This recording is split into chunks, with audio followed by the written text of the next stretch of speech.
بسم الله الرحمن الرحيم. الحمد لله والصلاة والسلام على رسول الله وعلى آله وأصحابه أجمعين ومن تبعهم بإحسان إلى يوم الدين. أعوذ بالله من الشيطان الرجيم. ثم إن ربك للذين هاجروا من بعد ما فتنوا ثم جاهدوا وصبروا إن ربك من بعدها لغفور رحیم. دوستان عزیز، ما در رابطه با موضوع فتنه ها صحبت میکنیم. در برنامه گذشته این موضوع را آغاز کرده بودیم. امروز به تعقیب موضوع گذشته این موضوع را میخوایم ادامه بدیم. رسول صلی الله علیه و سلم در حدیث مشهوری که بخاری روایت کرده است برای ما امت یا امت خودش و امت آخر زمان تعلیم داده است که ای امتم شما باید بدانین این جهان جهان آزمون هست، ابتلا است، دار بقا نیست، این دار ابتلا هست. یعنی انسان مرحله موقت خود را در این دار سپری می کند، بعد از او به دار ابدی خود می پیوندد که او چی هست؟ او زندگی اصلی انسان ها هست. ببینید دوستا، در قرآن کریم دائما به این موضوع اشاره شده است. مثلا ببینید در سوره ملک خداوند متعال می فرماید: اعوذ بالله من الشیطان الرجیم بسم الله الرحمن الرحیم تبارک الذی بیده الملک وهو على كل شيء قدیر الذي خلق الموت والحیاة لیبلوکم ایکم احسن عملا. الذي خلق الموت والحیاة، خداوند ذات است که مرگ و زندگی را آفریده است. به خاطر چی؟ لیبلوکم، تا شما را بآزماید. این موضوع مرگ و زندگی به معنای مرحله ابتدایی انسان ها هست یا یک مرحله زندگی انسان ها هست که این مرحله یک مرحله موقتی هست، مرحله ابدی نیست که این را ما زندگی دنیا میگویم. ما مؤمنای را چی میگویم؟ زندگی دنیا میگویم. خداوند متعال به همه اشاره کرده است که لیبلوکم، همه زندگی دنیا مرحله امتحان هست، مرحله امتحان است، مرحله آزمون هست، ابتلا هست. لیبلوکم ایکم احسن عملا، تا خداوند متعال بازماید که کدام شما کارهای نیک را انجام میدهید. لذا دوستان عزیز، از آفرینش انسان در روی زمین که اصل ما به آدم علیه السلام برمیگردد، از همون لحظه تا آخرین انسانی که در دنیا هست، این همش در مرحله آزمون ها قرار دارد. خداوند متعال این انسانی که در روی زمین آفرید در مراحل مختلف تاریخی که بالای بشر سپری شده است، خداوند متعال عمرهای مختلف را به انسان ها دادن. مثلا در زمان خود آدم علیه السلام یک انسان خیلی دراز، یعنی قد دراز داشت، طولش زیاد بود، عمرش هم زیاد بود. بعد از اون مثلا شما ببینید به قوم نوح علیه السلام که خداوند متعال عمر اونها را به چند سال رسانده بود، یعنی عمر یک انسان عادی 1000 سال بود. چرا؟ به خاطر از اینکه خداوند متعال از نوح علیه السلام یاد میکند که قومش را 900 سال دعوت نمود. 1000 سنة الا 50 عامه، یعنی 1000 سال جز 50، یعنی به این معنی است که 900 سال 950 سال قوم خود دعوت کرد. به این معنی است که 950 سال این مرحله دعوت نوح علیه السلام بود. اما عمر نوح علیه السلام چقدر بود؟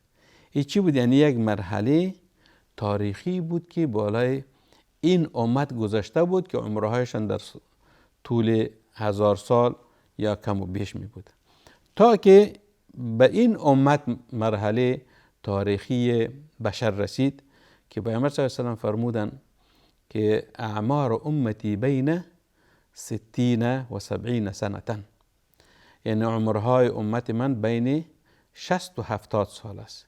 یعنی این چیز یک عمر متوسط امت است. به این معنی است که اکثر در همین عمر چی میکنن؟ وفات میکنن، از بین میروند، بین 60 و بین 70. لذا عمر پیامبر صلی الله علیه و سلم چقدر بود؟ 63 سال بود. در 40 سالگی مبعوث شد. 13 سال در مکه سپری کرد، 53 سال. 10 سال در مدینه منوره سپری کرد، 63 سال. بعد از 63 سال وفات نبود. شما حال مقایسه کنین عمر نوح علیه السلام با عمر پیامبر صلی الله علیه و سلم چقدر تفاوت دارد. لذا عمر این امت چی است؟ یعنی غالبا به شکل عمومی، نه به شکل افراد. شاید یک شخصی باشد عمرش 120 سال باشد، 150 سال برسد، یا مثلا در عمر 10 سالگی وفات کنه یک شخص 20 30 40 50، یعنی قبل از 60. این چیز یعنی یک مرحله استثنایی هست، اینطور نیست که یک مرحله عمومی هست. چرا که پیامبر صلی الله علیه و سلم از خود نمیگوید، بلکه و ما ینطق عن الهوی ان هو الا وحی یوحى، وحی است که جانب خداوند برایش آمده است. این چی بود دوستا؟ هدف ما بود که این آغاز مرحله آزمون ها و ابتلاعات الهی است، مرحله دنیا. بعد از مرحله دیگه است که او را چی میگوید؟ او را عالم برزخ میگوید. انسان وفات نمود کجا می رود؟ ما مؤمنا و مسلمانان دینی داریم که تمام مسائل برای ما بیان نموده است. وقتی که یک مؤمن وفات کرد او را در قبر میگذاریم. در قبر چی هست؟ در قبر زندگی دیگری هست. پیامبر علیه السلام میفرماید وقتی که یک انسان در قبر گذاشته شد، اگر مؤمن بود، صالح بود، خداپرست بود، یکتاپرست بود، یک دری از درهای بهشت برای باز می شود و تا روز قیامت در نعمتها و آسایش قرار می گیرد. اگر انسان کافر بود، گناهگار بود، بدبخت بود، ظالم بود که مستحق عذاب الهی باشد، می گوید که یکی از درهای جهنم برایش باز می شود و تا روز قیامت در این عذاب قرار می گیرد. یعنی این مرحله دومی از مراحل زندگی انسان ها می گوید که این حتی بعض علما خیلی زیبا شرح نمودند که می گوید مرگ انسان آغاز زندگی انسان هست. مرگ انسان نهایت انسان نیست، بلکه آغاز زندگی انسان است. چرا؟ به خاطر از اینکه دنیا، یعنی زندگی دنیا، دارای فراز و نشیب‌های زیادی هست. تلخی و شیرینی زیادی دارد زندگی دنیا. امروز غنی و ثروتمند هستی، فردا فقیر و مستمند میشوی. امروز صحتمند هستی و فردا بیمار میشوی. امروز رئیس جمهور هستی، فردا یک انسان اسیر قرار میگیری. یا بالعکس، امروز فقیر هستی، فردا غنی و ثروتمند میشوی. امروز بیمار هستی، فردا مثلا صحتمند میشوی. این چیز یعنی مراحل زندگی انسان هست.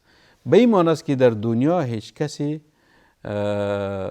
دائما یا به شکل جاودان چی نیست، در آسایش نمی باشد، بلکه مراحل مختلف زندگی بالا انسان سپری می شود. بعد از مرحله عالم برزخ، مرحله آخری جهان هست که دیگر انسان ها از این جهان به یک جهان دیگری انتقال پیدا می کنند که او را چی می گوید؟ روز قیامت هست و روز محاسبه اعمال هست. مؤمنان به سوی بهشت می روند و کافران و گناهگاران به سوی دوزخ و جهنم می روند. این سی مرحله است که بالای انسان ها سپری می شود. و مرحله اولیش مرحله فتنه ها یا آزمون های الهی است که خداوند متعال در قرآن کریم به او چی کرده است؟ اشاره صریح نموده است که فرمود احسب الناس ان یترکوا ان یقولوا آمنا و هم لا یفتنون. آیا کسانی که ادعای ایمان کردن و میگویند که ما مؤمن هستیم، آیا اونها گمان میکنند که بعد از ایمان بالایشون آزمون های نخواهد آمد؟ می آید. خداوند بالایشون آزمون های می آورند.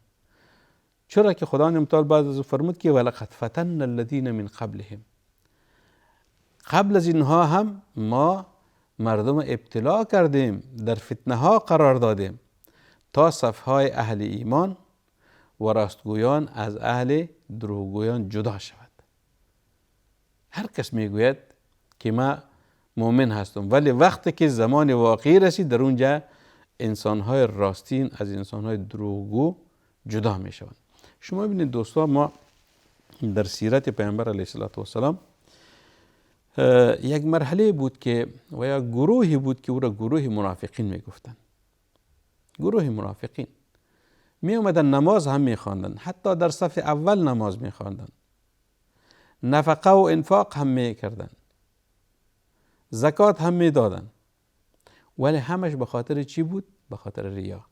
چرا؟ به خاطر از که در قلبشان نفاق بود. همه کارها را به اساس نفاق می کردن، به اساس نفاق می کردن.